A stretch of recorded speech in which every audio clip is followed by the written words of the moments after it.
So today we're going to review something a little different. We're going to review a tokusatsu movie. Now what this tokusatsu movie is it's based off of a TV series that was going on, and it's kind of a separate story in and of itself, like sometimes they do.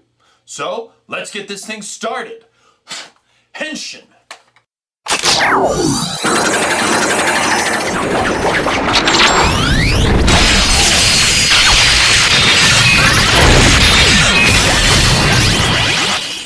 Yeah, a movie.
Again.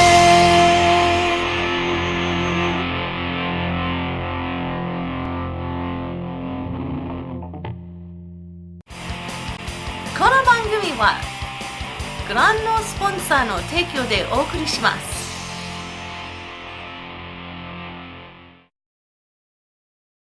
Now, I'm going to start this off with something that I'll bet that most of you are going to be surprised that I'm going to say. I don't really like watching Japanese live-action movies. For me, popular Japanese cinema has always had a very low-quality look to them, and sometimes the quality is that of late 1980s US shows. The CGI is usually just so-so, and the storylines are filled with longing looks and slow walks across long hallways, for no reason. So it's very hard for me to like a Japanese film. Although I can say that I can appreciate Japanese movies, especially since I got into tokusatsu and Super Sentai. The movies that are presented in these shows tend to be of a good length and have a story that don't need to be dragged out. And they honestly try to make it enjoyable for everyone to watch, even if you don't know what's going on. And if you do know what's going on, then the movies are filled with small surprises for you. And that's how I came into Garo 1 and 2. It's based off of a tokusatsu show of the same name that I, previous to seeing this movie, hadn't seen. Garo was a series that premiered in 2005 on TV Tokyo. As best as can be said, while the Super Sentai Rangers are aimed at elementary school kids and Kamen Rider for the junior high crowd and up, Garo seems to be aimed, at least to me, towards the high school crowd and to adults. The storyline has much more romance in it, and is certainly just as violent as regular tokusatsu. When it premiered, it followed the story of three Makai knights that fight against the darkness, known as horrors. Saizuma Koga is the hero, and in the TV series, he looks for a way to cure a young woman who has been tainted by demon blood. The show only ran for one season, but made a comeback in 2010 with a movie and a brand new series in 2011, which is still running as of this review. But like I said, I hadn't seen the series prior to my viewing of this movie. But that's okay. This movie explains, well, it explains just enough. So the storyline here is very simple. This little girl is a priestess in training and needs to find Koga. Koga is then charged with a mission to revive someone. An enemy from the show. Why? Because they will be necessary to save the entire world! What a twist! Not only that, there's a ceremony to seal a portal that brings in monsters known as horrors. But if the bad guy gets there first, the portal would be then open for all the monsters to come out and rule the world. What a twist! No, not really. Actually, it's pretty predictable. The other Makai Knights get involved and eventually, well, I'm not going to spoil the ending. Not that I could. I mean, it's a tokusatsu film. the good guys are probably going to win. But it's usually how they go about winning that makes you want to see more. So does this film do that? Does it make you want to see more? Well, kinda. The storyline is really slow-paced, and I think that this is because it's paced more like a soap opera. And that's more for it being aimed at the high school and adult generations.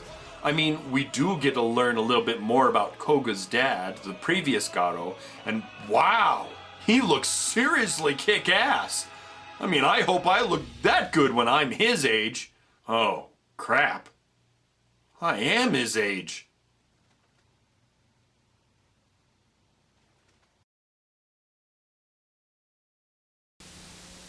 遠い国からやってきた強い仲間だぞぜひ悪者なんか怖くないいじめっ子でも怖くないさあ言うけどレミ僕らのドレミだドレミに乗って仮面ライダーになろうブリヂストンのドレミ The costuming, though, is astounding and must be where the majority of the budget goes for this tokusatsu show. I mean, the jackets that Koga wears, that all the Makai Knights wear, are gorgeous and so intricate. Do want! I really want that whole outfit. What the hell is up with Koga's pants? Jeez, is he holding a Crown Royal sack of marbles down there or something? Do not want! And the prosthetics of the villain are really good. I've always been a fan of two-part masks that incorporate a jaw and an upper face part. This is really nice and adds a lot to the feel of the villain. The CGI is a bit dull as it's, well, kind of internet quality. But for this, it kinda works. It's a small made-for-TV movie that looks like it's a made-for-TV movie but with a slightly lower budget. That's not to say that they don't try to make some scenes really look incredible. The CGI to make Zaruba the ring, as well as the other Makai jewelry talk, is really well done and pretty darn smooth. And I like the idea of that too. Now my favorite special effects shot is at the very beginning of the film, where a giant spider monster throws a car at our hero, and then Koga kicks it and rides it to the ground. The monster shoots power shots out, which ignites the front of the car, and our hero henshins into his hero form of Garo and flames and automobile goodness. I gotta admit, that was pretty cool. In fact, many of the coolest shots in these two films were just from some good camera angles and a few editing decisions. Like when this monster creeps into the bathroom to get some killing done. Getting flashbacks of the ring. Scary! And the acting here is also pretty unsatisfying. But I think I know where that stems from. See, these three heroes are written as three badasses who have an amazing power and act super cool. But the problem is that they're acting cool all the time. They show no emotion except rage or whatever the heck this emotion is. So their performances come off as a bit stiff. So that's not really off of them, it's more off the writing. But you can tell that they maybe just didn't enjoy playing these parts as much as you would think that they would. So what do I think of this movie? It's okay. Honestly, I've seen better tokusatsu films, and this is going to be pretty low on that list. It's really slow-paced and could have easily been made into a single film. The fighting is slow-paced as well, focusing on the special effects, which are interesting due to wire working, which is very well done, but are otherwise unimpressive. If you're a fan of tokusatsu and are a collector, and even if you like Garo, I'd give this a look-see if you can find it in the dollar bin, but I honestly wouldn't pay more than $5 for a copy. Otherwise, you're not really missing anything if you give it a pass. But the series that is running as of this review posting is much more interesting, and you can find great subtitled episodes on the Overtime website. Really, the TV show is worth a look, even if this movie isn't so great. What? Nobody said that I had to like every movie that I review here.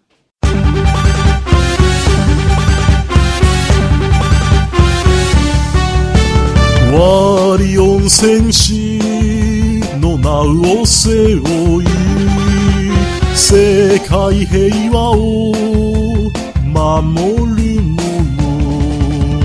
ゲーム界の未来は任せとけ。俺がやらなければ誰がやる。レビューを終えればフルパワーさ。悪しき奴らを打ち負かせ。